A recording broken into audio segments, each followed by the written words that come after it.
you got the East Coast folks, but you also have the West Coast folks, and you've got, I believe, the majority of Americans who think wolves are a beautiful, iconic critter. So that trend, and then the awareness to put them under the Protection of the Endangered Species Act, motivated the government to take action.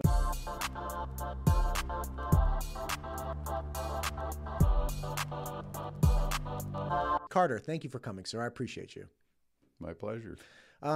You have been at the heart of the wolf conversation and dealing with them and bringing them in, reintroducing them to areas, and then exterminating them from areas, dealing with legislators, dealing with the general public, ranchers.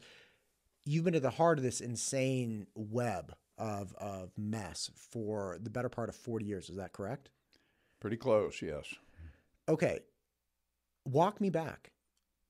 How did this begin? I mean, because at some point, wolves had been all essentially pragmatically exterminated from the areas. And some wolves had come back, it's my understanding, before you started this, but not many, not in large populations.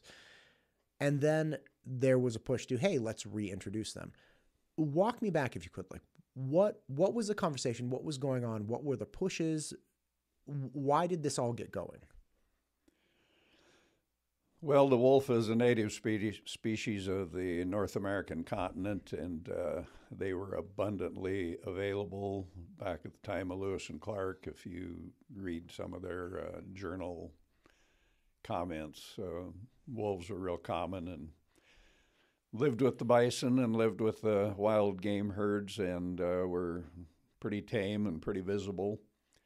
And then put it in fast track, the European settlement from east to west through the country just slowly ate up the landscape and settled the continent, and livestock were brought into the picture, and over time the wolves became competitors and were considered predators when the domestic sheep and cattle were brought in, and when they, through commercial hunting, the deer and elk and bison numbers were reduced and nearly eradicated. When the wolves switched over to sheep and cattle, then there was an effort to get rid of them. So along come the guns, the traps, the poisons, and eventually the wolf, which was very common. They estimated millions of them at the time. They were pretty much gone by 1900 and nearly exterminated from the lower 48 states by 1940. There was a few left in northern Minnesota, but as far as the western U.S., they were virtually gone, except for the straggler who would come down from Canada and try to, reestablish, and those were being killed too. So what we had is a landscape missing its iconic predator, the wolf, that was kind of at the top of the food chain and capable of killing large prey like bison and elk and other things. And, of course, at the top of the food chain, being able to kill bigger prey provided food for all the smaller critters and smaller predators, smaller scavengers to eat. So in the absence of the wolf, there became an awareness that, hey, they belong here. They were part of the landscape. They're not here anymore. So then talk started probably in 1960s and 70s to see if we can recover the wolf in the lower 48 states. And I grew up in Iowa, went to school in Iowa, and had nothing to do with wolves, very little awareness of them. So when I got out of graduate school and moved to the West and got into my occupation as a wildlife biologist with a master's degree that became a government hunter, I was in the, right place at the right time to see the interest growing starting in the mid-1970s. About that same time, wolves were listed under the Endangered Species Act and protected so that they weren't to be killed any longer. And conversations began in the 70s about, how do we recover them? So the wolf, in the meantime, with limited protection, started trying to drift down from Canada, where they still lived and they were still abundant up there. There's about 65,000 wolves that live in Canada and Alaska.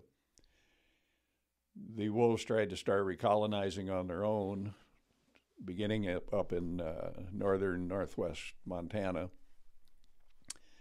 And while that recolonization was beginning, and I was working that scene, I started becoming aware of the concern about wolves because being a government hunter and a supervisor, we started hearing about, wolves preying on cattle and some sheep. So that's where I got introduced to wolves as predators. And then about the same time, beginning in the 1970s and 80s, there was talk about, how do we recover wolves on a grander scale than the occasional drifter that comes down from Canada. So then, beginning early 1990s, there was an environmental impact statement prepared by the U.S. Fish and Wildlife Service, who had the statutory authority to manage wolves under the Endangered Species Act. And so again, I became involved with the development of the EIS as a review member of the team. So we had wolves recolonizing naturally, and we had talk of reintroduction, and those two processes come together, and it's a huge story. So maybe we can tease out some of the specifics. If I may ask a quick question. MTU Studios is the proud producer for the Ada County Sheriff Podcast, the Idaho Wildlife Federation Podcast, the State Representative Ted Hill Podcast, the Idaho State PTA Podcast, and many more. If you or your organization is thinking about starting a podcast, MTU Studios would love to help. Just check out mtustudios.com. Canada and Alaska, and again, my dad lived up in Alaska for 25 years. I mean, you would always have to be careful if you're going to get a cup of coffee from the coffee shop. There could be like an elk or a moose walking through the parking lot. So it was very, very wild up there. And then you were mentioning Canada has all these wolves.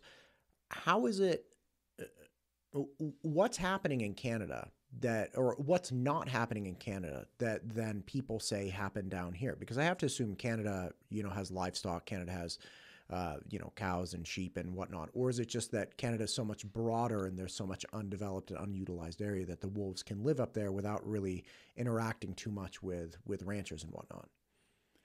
Well, I think Canada has the remoteness that helps protect wolves on a grander scale. When you look at the United States today, I mean, we've really settled it. And even looking at the western U.S. flying over in a jet, we think it's remote, and there's a lot of big game habitat, which there is, but human utilization of the landscape anymore. You'd look down and you see roads and you see trails going pretty much into any and all parts of the lower 48 states. Tremendous access. And then the intense agriculture, livestock grazing, farming. We were able to tame it, and then with the use of poison, literally eliminate the wolf. Where in Canada, the poisoning campaigns kind of continued up into southern Canada a short distance, but there's never been that war to totally eradicate them in Canada like there was down here. Gotcha.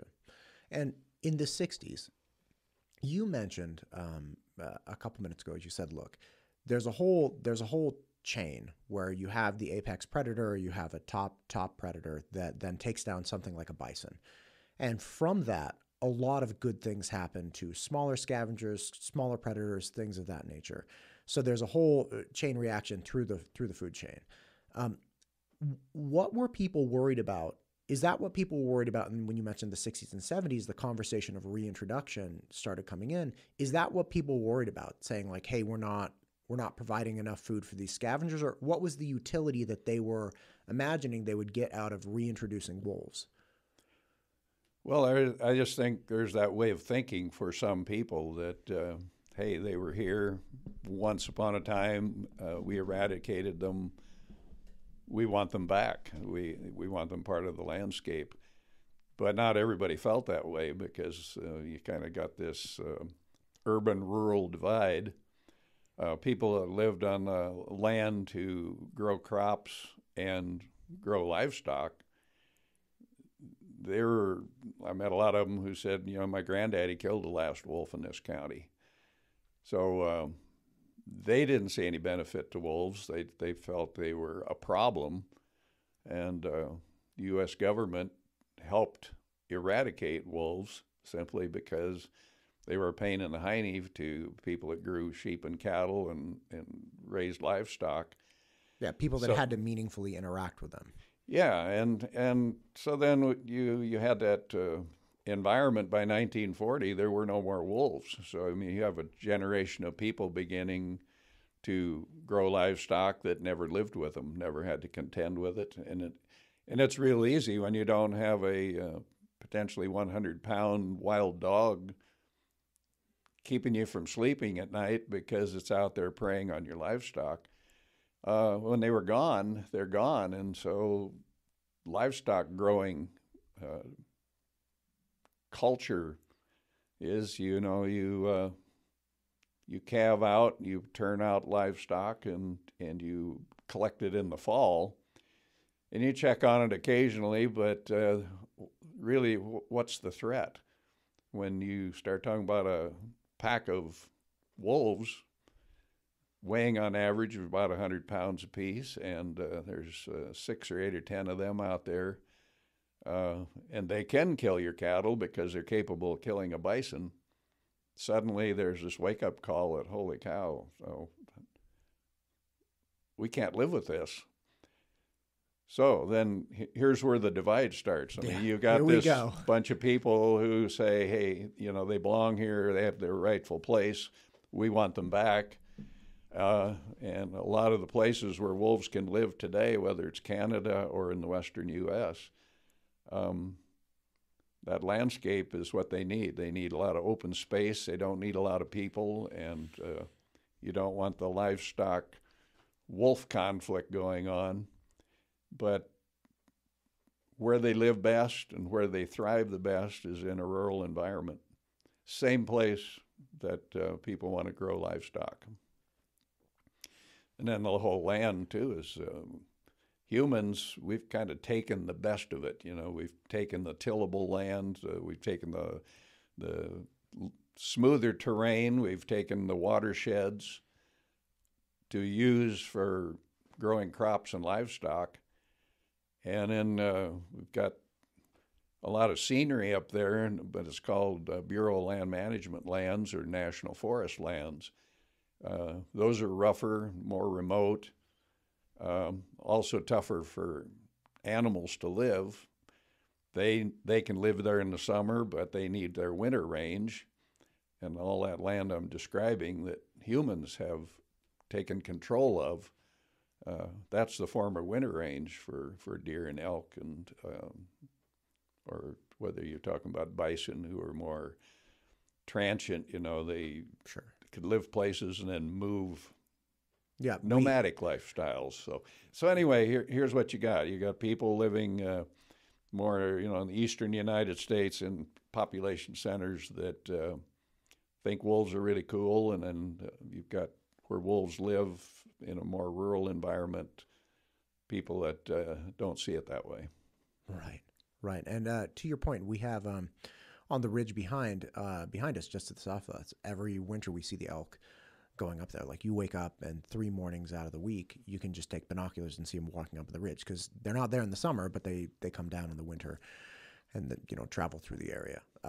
And this, of course, used to be a ranch area where they could roam freely. In fact, when I first moved in, I would go on these night runs, 10 o'clock at night, and winter time, so it was really dark, really cold, and just getting a feel for it. And walked to the end of the street when I was done running, and very frequently I could hear and feel the elk out somewhere away from me, but I couldn't see him. It was pitch black, and you just hear like the ground is just vibrating. It was really, it's like, holy cow, man, this is a thing. There are a lot of animals just out of my reach. When you identify the two players, you have people on the eastern seaboard that are living in high density population centers that want wolves, and then you have more rural people, ranchers and whatnot, that actually have to deal with the wolves that don't want them. What started happening in the 90s that really gave the urban centers a tailwind in helping get wolves reintroduced to areas that they weren't living?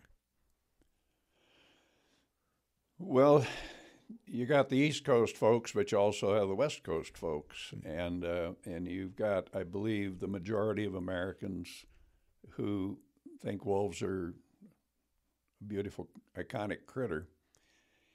So that trend, and then the awareness to put them under the Protection of the Endangered Species Act, motivated the government to take action. And so there was an environmental impact statement prepared in 1994 for the northern Rocky Mountain region. Again, talking about the lower U.S. Sure. The real northern Rockies are in Canada. So this EIS, Environmental Impact Statement, is really what kicked off the whole action, to look at all the alternatives and put wolves back on the landscape. And at the same time, you've got, I guess I need to remind people that there's a significant wolf population hanging on in the Great Lakes region, Michigan, Wisconsin, Minnesota, too. That didn't require a reintroduction there. They just protected them. So there's several thousand wolves in that part of the country, too, still under the Protection of the Endangered Species Act.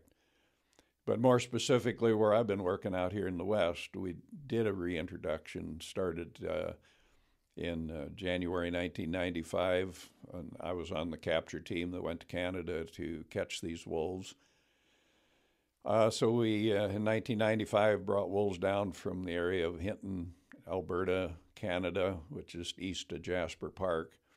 And then the second year, we went to Fort St. John, British Columbia, Canada. In those 2 years, we brought 66 wolves from Canada, put 31 of them in Yellowstone National Park. Again, because of the remoteness and good prey base in the park, and 35 of the wolves were released in central Idaho in the Frank Church Wilderness.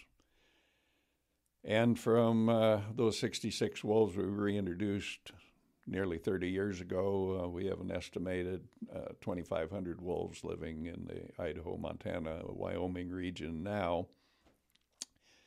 And those wolves are dispersing out of this country, so we've got a population of wolves beginning in the state of Washington, Oregon. There's about 50 wolves in California right now. So that expansion still goes on, but the wolves are mostly living in these northwestern states, with the exception of, and I'm going to kind of build on this because there's so many tentacles to this thing.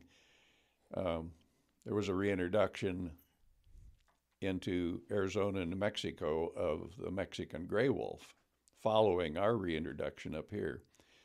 So now there's about 250 Mexican gray wolves living predominantly in Arizona and New Mexico, and a few in northern Mexico. So here you got the Great Lakes region. We call it a distinct population segment.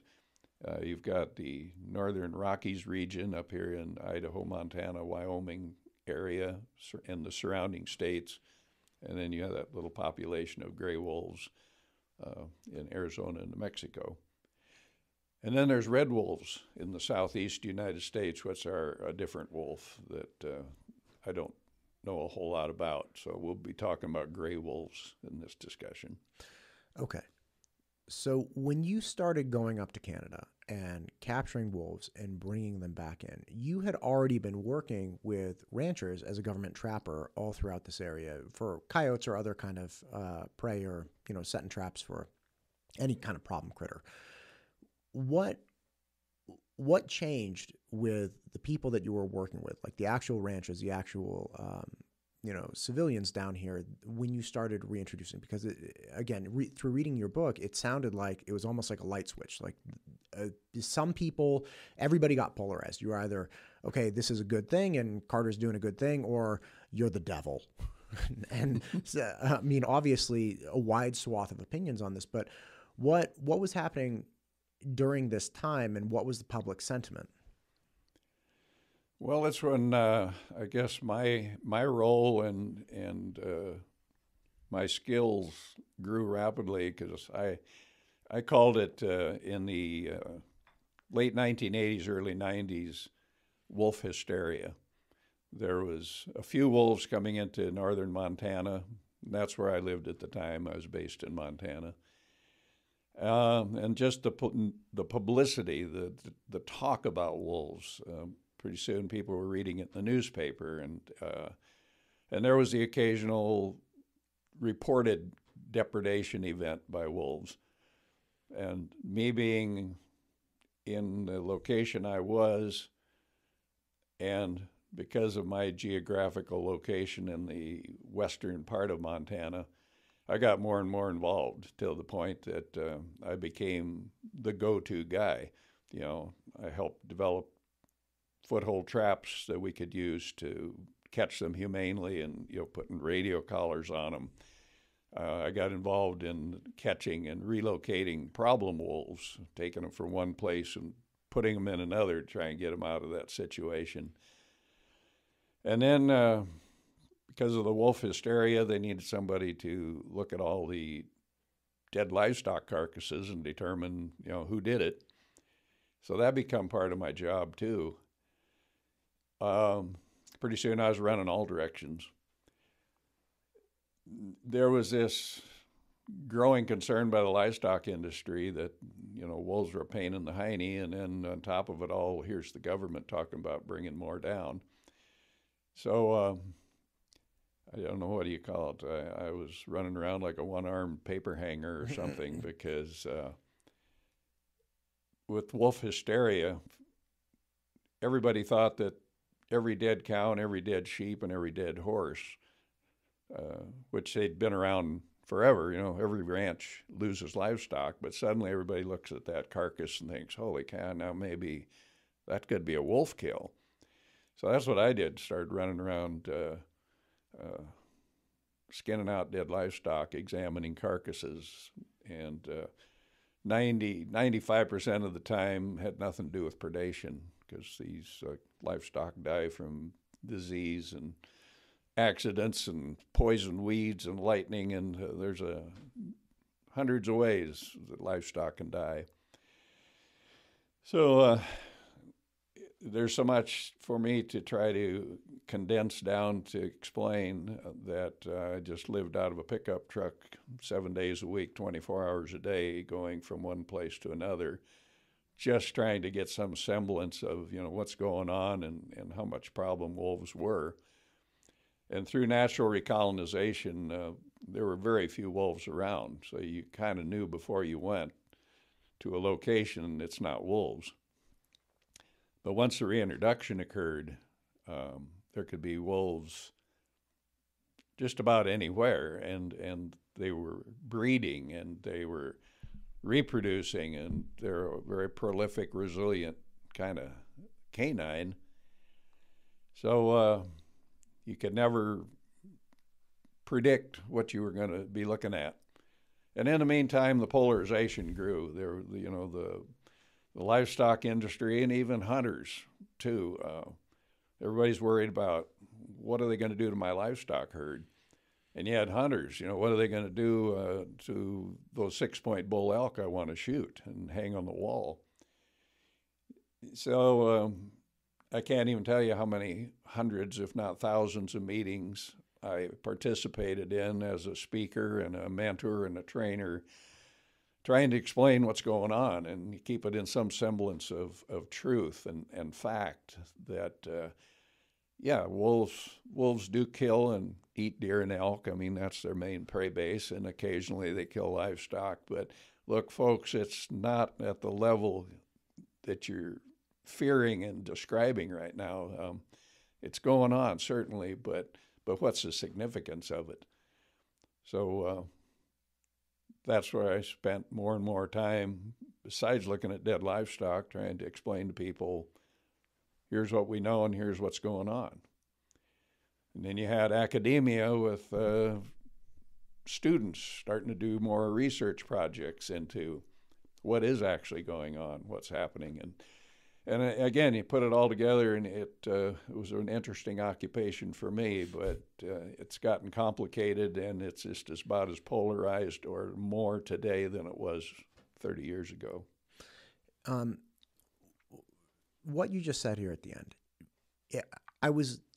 when I was reading through your book, I kept thinking, okay, this is going to come to some, middle ground resolution where the people that are most interested in wolves coming back might come to some recognition that, we all need to be on team human, right? Like we need to feed humans. We need to recognize and respect that people are trying to make their way in the world, and that's great. And you were going to come to some resolution that, the people that wanted wolves gave a little bit, and the people that didn't want wolves gave a little bit, and maybe recognize, okay, maybe all the consequences of this, reintroduction of wolves is not, all the consequences aren't terrible, and I kind of see what these people are saying.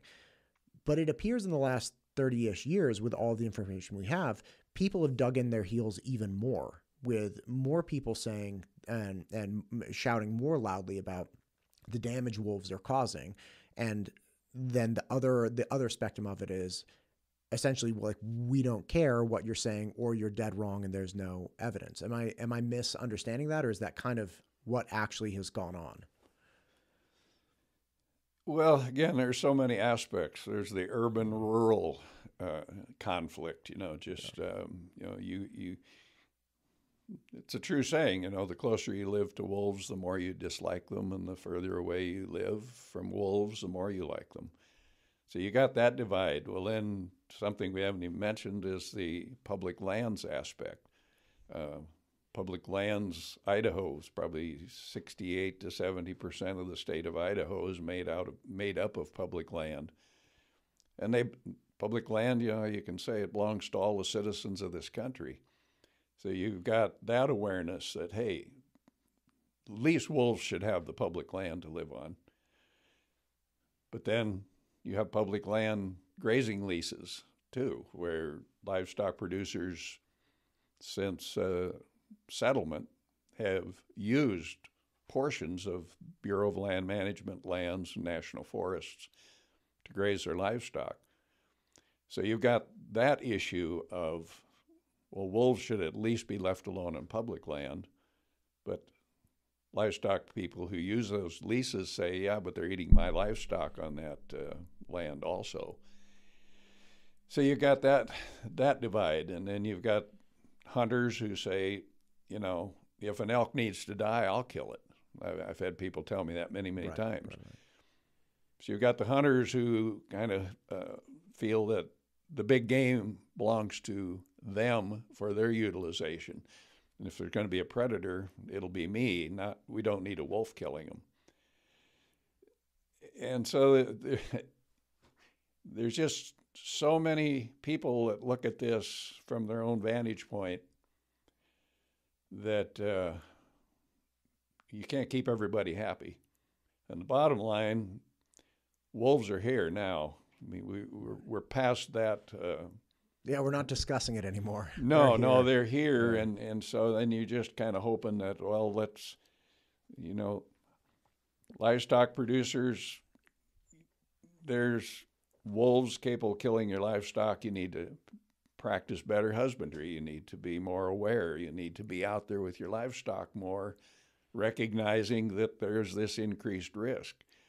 So you're asking ranchers to be more tolerant, be proactive, and There's saying I always use, when the cat's away, the mice will play. So you can be careless and reckless and not check on your livestock as often, but you do have the risk then that you're going to be losing some. And you tell hunters that, hey, look, yeah, they eat elk, but they don't eat that many. I'll just throw out this interesting factoid that there's more elk, talking population-wide, there's more elk in Idaho, Montana, and Wyoming today than there was 30 years ago when we did the wolf reintroduction. Wait, how are those stats? I mean, that's great, but like, how are those stats derived? Well, these are based on inventories and counts and surveys done by the fish and game agencies in those states. They count elk every year by different methodologies. A lot of it's through helicopter and fixed wing counts in the winter. But the bottom line is based on the numbers when we were doing the environmental impact statement back in 1994, and that document come out. Based on those numbers provided by the states, there are more elk in these herds and in these populations today than there was then. It drives me crazy to keep hearing repeated, we've got to control wolves, we've got to kill wolves because they're going to wipe out the elk. And there's a lot of people claiming they have wiped out the elk. It's not true. It's some of that misinformation that gets repeated. But and same with the livestock industry. There's a lot of people, people are going bankrupt. Families are losing everything because of wolves.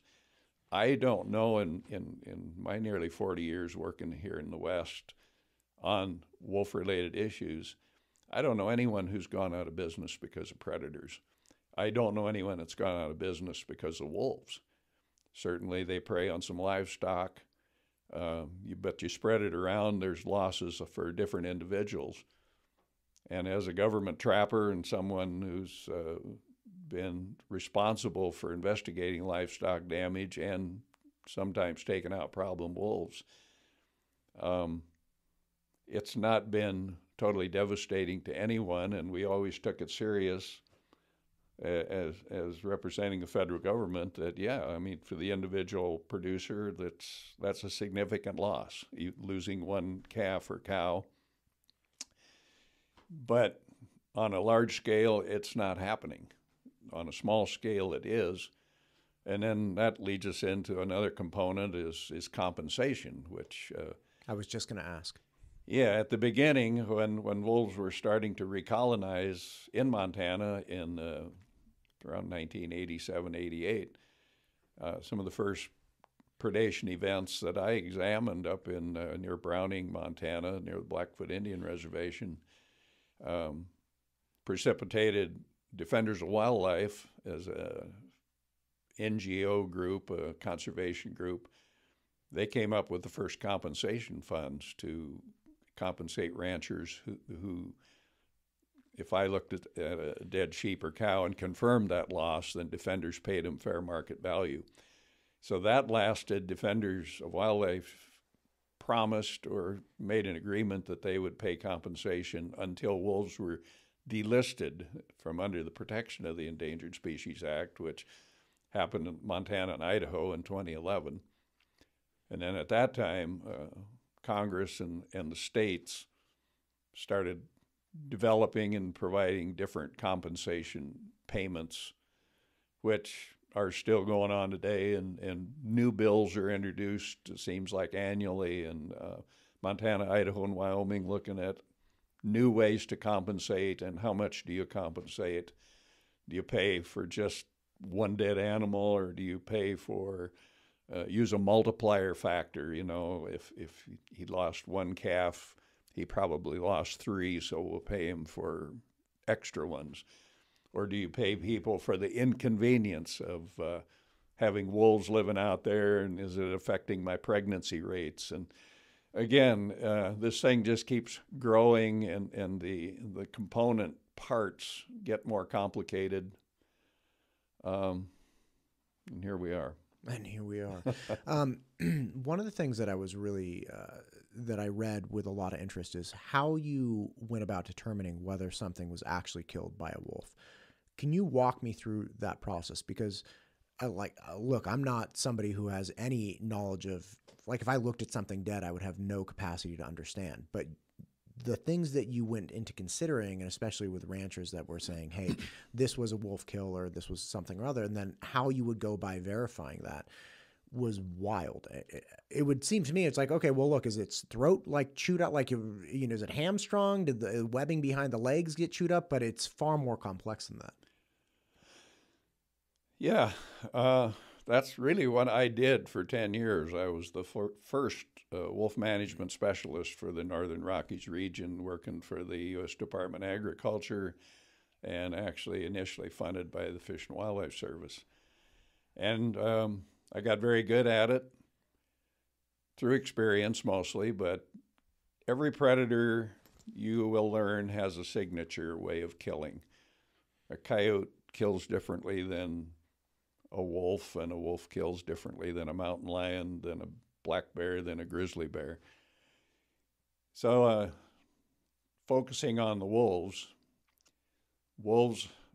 like to kill prey that are running away from them. So that's their effort to, test livestock or test even a herd of bison. You'll see film where they're testing herds of caribou in the Arctic and Alaska. And they look for prey that might show a limp, show a vulnerability, but the one key vulnerability is get them to run. If they're running away, then the wolves got them where they want them. They're chasing them. And so they attack from behind, usually grabbing under the front legs, grabbing into the groin areas, and grabbing at the hamstring or down the backs of the hind legs. And so it's kind of a running battle where the wolf bites and grasps and crushes the flesh on these fleeing prey until they weaken, stress out, and fall, and then the wolves finish them off. So wolves aren't so much something that goes for the throat. Where a mountain lion, they stalk and ambush and often grab right by the throat, either do a suffocating bite or bite through the spine at the base of the skull. Black bears, grizzly bears, they attack dorsally or over the top. They jump over the prey and bite them in the shoulders and the back. So I'm just giving you a real quick rundown of how there's different attack points. And when you're in my shoes, you need a sharp knife and you need to pay attention to details. I look for tracks. I look for sign of an attack point where there's a lot of scuffle. I look for blood trails, blood splatters. But most importantly, I take my knife and I skin out every critter that I examine, roll the skin off, and I look for the position of the bite wounds. And I look for hemorrhage, I look for bruising. And all of these things tell me that whether this animal had a heartbeat, had blood pressure at the time, because a lot of these bite wounds resemble a gunshot wound.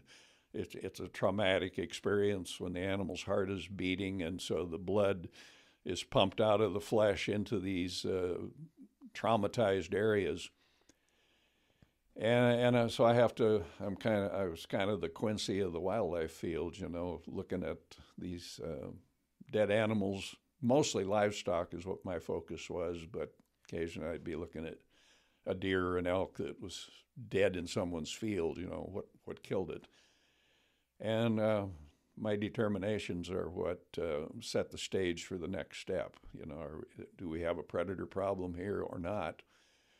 And just to clarify again, if an animal just tipped over and died and an animal scavenges on it, you don't have that bruising and trauma because the body is cooled, there's no blood flowing any longer, and you don't get the effect of bruising.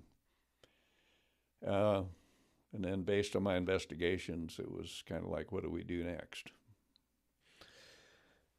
That seems like an exhaustive process. Keeps you busy, and I like the challenge. There's something exciting about getting that call and going out and looking at this crime scene. That's how I treated them all, like a crime scene. You don't just rush in. You kind of size up the situation. You look at where the animal's laying. A lot of times, it's important to me how the animal died. How is it laying on its side? Is it laying sternal? You know, is it resting on its chest? Is its feet up under it, or the feet stretched out straight? That tells me a lot. And I look for a scuffle, the ground tore up or not. You look for a blood trail or its absence. Look for animal tracks, just, what's been around there. It might have been the rancher's dog, but there might be a wolf track here. There might be a bear track. So I took a lot of pictures. I took video. Before I disturbed the carcass, I examined the whole area around there to see, who's been here and what might have happened. Then eventually I zero in on the dead animal itself and start looking for evidence of trauma. With all of that evidence and data, did you feel like presenting that to people in general assuaged their anxiety about whether or not this was a wolf kill, or were people generally reasonable once you presented, like, okay, look, this was obviously scavenged, there's no bruising, there's no massive hemorrhaging, the heart was obviously not beating when whatever chewed into this leg started chewing into it? Were people in general reasonable about it, or when you talk about wolf hysteria, did it not really matter what evidence was presented? I would say most people are pretty reasonable, but when you're talking about people, you never quite knew what the response would be. So I dealt with people that were angry as hell and called me a liar and wanted to run me off the place. And then, of course, I work for the government. So there's a whole other aspect. Here comes the government. The government put the wolves here, so you are the cause. And you might be the messenger, but I'm going to chew your butt for this. So I didn't ever know what to expect, but honesty is always the best policy. So early in my career, I had to be unbiased. I had to let the evidence lead me to a conclusion.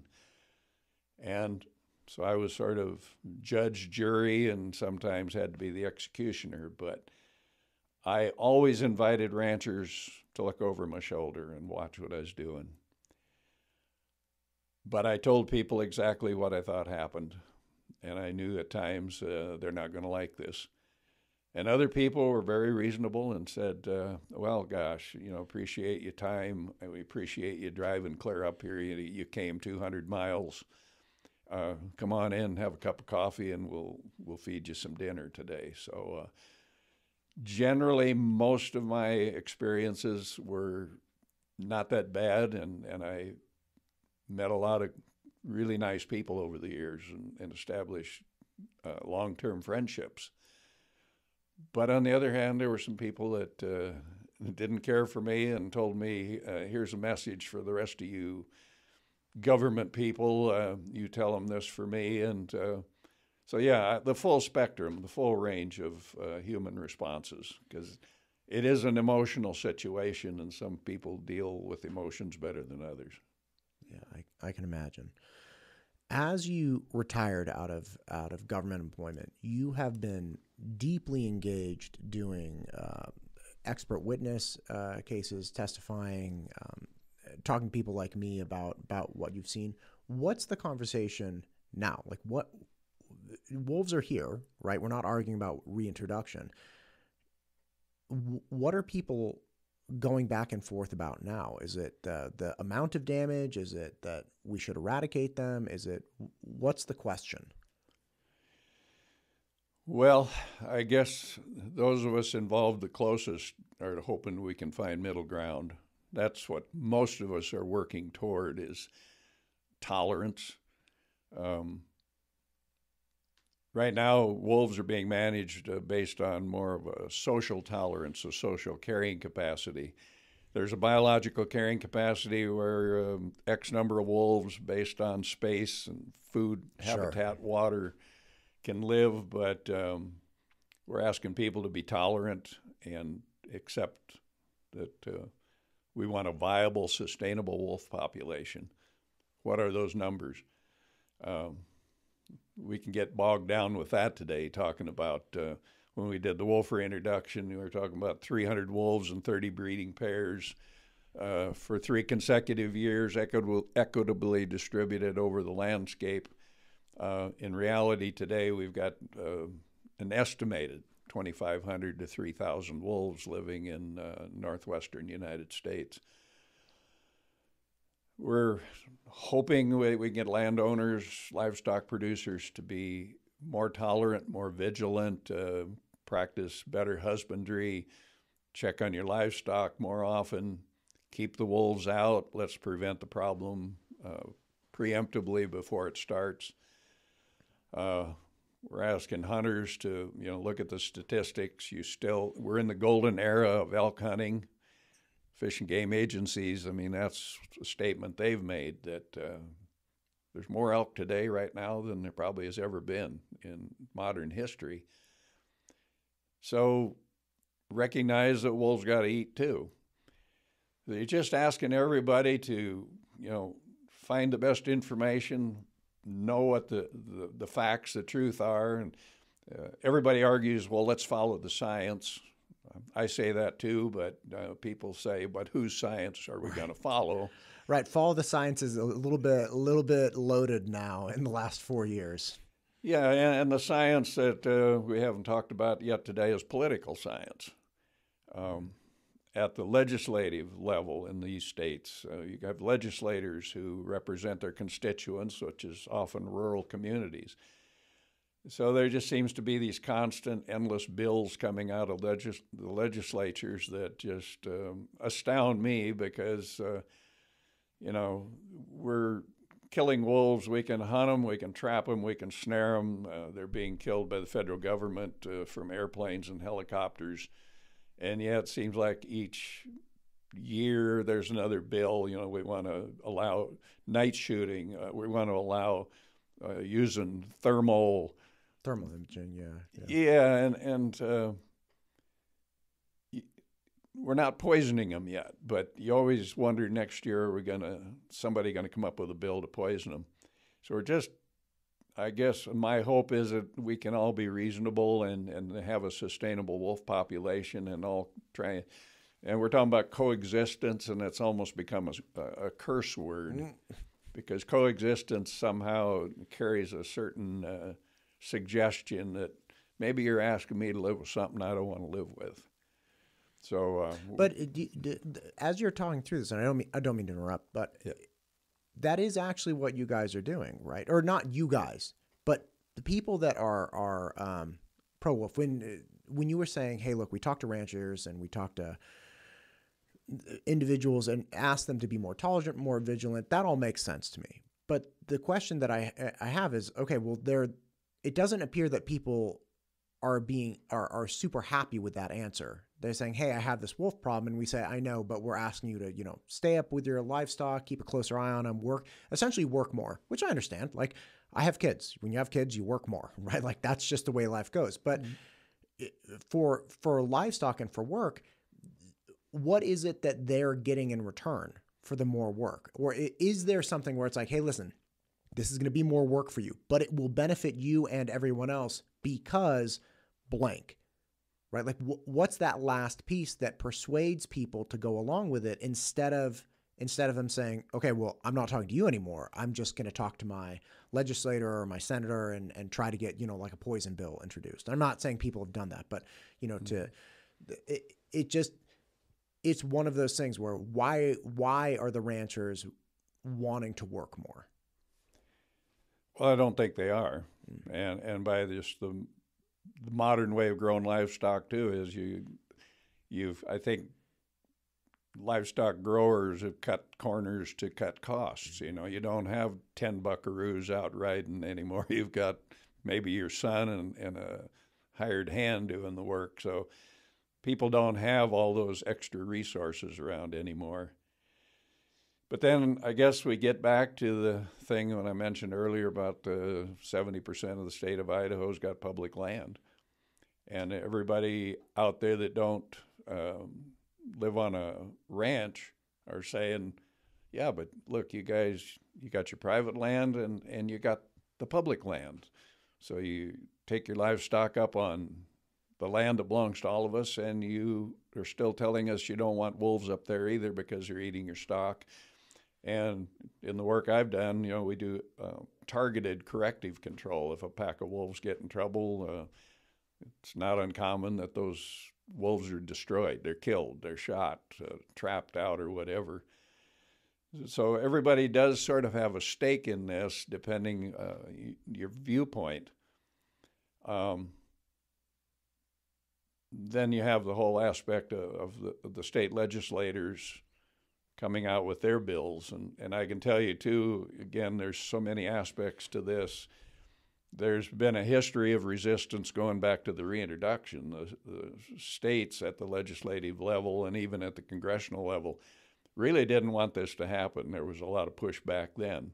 So there's resentment to this day. I feel it all the time from the behaviors and the way the lawmakers keep coming out with more ways to kill wolves. So again, here we are, and so you've got lawsuits constantly coming along to try to remedy the inequities that people see. So while one side is trying to figure out more ways to kill wolves, you got the other side trying to find more ways to keep wolves alive. It's mind-boggling. Gosh, that's a lot. That's a lot. Where do you see this going in the next 5 to 10 years? Well, I never, stepping back 30 years ago, I never seen this coming. I mean, I was part of the growth of the wolf population, and I was one of those who was there from the beginning to the present watching this iconic animal come back. But the animosity, the misinformation, the intense polarization, I guess I didn't see it to the level that it continues to be.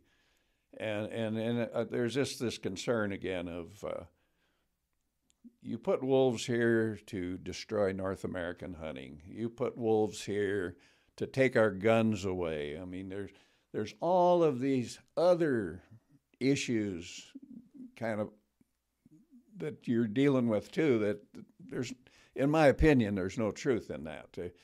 Wolves weren't reintroduced to take your guns away, and wolves weren't reintroduced to destroy North American big game hunting. Like I just said, you got more elk really now than there were 30 years ago, so the wolves haven't destroyed your elk. The livestock industry is still viable. So, I mean, let's look at what we have, and let's look at things with the best information we have. Let's deal with the truth. And I haven't said it, but through all of this, through all of the pushing and shoving and the polarization, I'm a wolf advocate. I've been a hunter and a trapper since I was 9 years old, and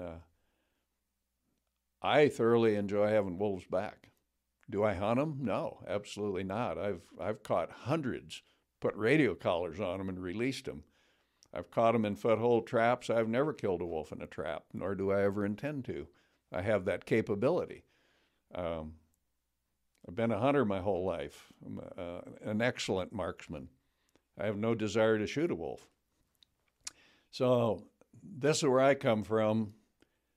I've become an advocate after seeing all of this conflict around me and people fighting and quarreling and pushing and shoving their heritage, their culture, their attitudes and their values at one another. I've just kind of stepped out of all that through retirement, number one. But I still do a lot of mentoring, and I do a lot of speaking, and I do a lot of training, and I have all this hands-on experience with wolves, and I've seen what they've done, and I tell people, through all that, I was a biologist. Now I'm a historian. I'm telling you today what I watched happen, and I watched what's going on at ground zero. We can have wolves. We can have a lot of wolves, and we can live with them. I sincerely believe that, but we all got to work together, and we got to all be tolerant of one another's needs. And we're trying to remedy that by more and more research, looking at non-lethal ways. How can ranchers live with wolves? It may not be easy, but it can be easier. And I work with people who have a lot of livestock handling experience, and you look at low-stress livestock handling. I mean, that's a whole topic in itself of how can a few people handle a lot of livestock, and how can you move them around from point A to point B, and how can you deal with the presence of a wolf on your ranch or a grizzly bear, and how can you live with them? And just sharing information, you just hope that all of us can be reasonable people and work toward the fact that, yes, you have viable livestock industry, you have people that like to hunt, and you have people that love wolves and enjoy them for the photographic opportunities and listening to them howl and watching them. And I'm one of them guys. I go out in the summer, and I don't tell people where I go because I don't want to share my knowledge of a pack of wolves for fear somebody's going to go in there and try and kill them. But I've learned to enjoy them, and I'm not a livestock guy. But I certainly spent my whole life growing up in rural Iowa, shoveling manure and baling hay, and I know what it's like for rural folks. But again, wolves haven't destroyed anyone's livelihood. They've killed some livestock. There's compensation being provided. Maybe it isn't fair for everybody, but it's everybody's trying to work toward sharing some of the pain and sharing some of the costs. So anyway, I ramble on, but that's my goal as an individual, is to live and let live best we can. And I know a lot of it boils down to the almighty dollar, but I see, to me, nature out there is a treasure too, and that's what I enjoy. Well, Carter, listen, as I told you on the phone when I first called you, I first found out about this when I was in elementary school. They showed me movies and documentaries, and I really appreciate having the opportunity to talk to you person to person and understand what you went through and what part you play in all this. So thank you for coming in today and sharing what you did and what you know. And I appreciate you. Well, I appreciate the invitation, and we probably spent an hour talking about a topic that could take us days, weeks, and months, and we probably wouldn't even touch on all of the different aspects of it. But well, that just means you're going to have to come back, my guy. Well, we'll see how this goes, and we'll see the reception you get from this. And I'm sure there'll be plenty of people who tell me I'm a terrible person, but who cares? They say that anyway. Yeah. So, if it goes well, we'll do it again. Great. Thanks, bud. MTU Studios is the proud producer for the Ada County Sheriff Podcast, the Idaho Wildlife Federation Podcast, the State Representative Ted Hill Podcast, the Idaho State PTA Podcast, and many more. If you or your organization is thinking about starting a podcast, MTU Studios would love to help. Just check out mtustudios.com.